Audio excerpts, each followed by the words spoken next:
आज का पहला पाठ प्रेरित चरित अध्याय 4 पद संख्याएं 32 से 37। एक हृदय और एक प्राण। विश्वासियों का समुदाय एक हृदय और एक प्राण था। कोई भी अपनी संपत्ति अपनी ही नहीं समझता था। जो कुछ उनके पास था उसमें सबों का साझा था। प्रेरित बड़ी भक्ति से प्रभु यीशु के पुनरुत्थान का साक्ष्य देते रहते थे। जनता उन सबों को बहुत मानती थी। उनमें कोई कंगाल नहीं था, क्योंकि जिनके पास खेत या मकान थे वे उन्हें बेच देते थे और कीमत लाकर प्रेरितों के चरणों में अर्पित करते थे।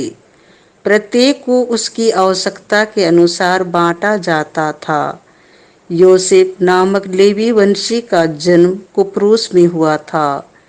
प्रेरितों ने उसका उपनाम बरनबास अर्थात सांत्वना पुत्र रखा था।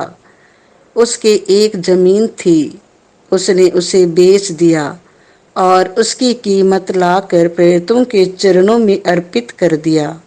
यह प्रभु की वाणी है। संत योहन के अनुसार पवित्र सुसमाचार अध्याय 3 पद संख्याएं 7 से 15। मानव पुत्र स्वर्ग से उतरा है, उसके सिवा कोई भी स्वर्ग नहीं पहुंचा है। यीशु ने निकोदेमुस से कहा, आपको दोबारा जन्म लेना है। पवन जिधर चाहता है उधर बहता है।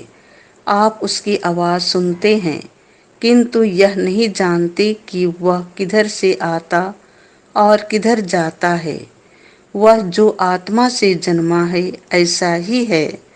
निकोदेमुस ने उनसे पूछा, यह कैसे हो सकता है? यीशु ने उसे उत्तर दिया, इस्राएल के गुरु होते हुए भी आप यह नहीं समझ सकते हैं।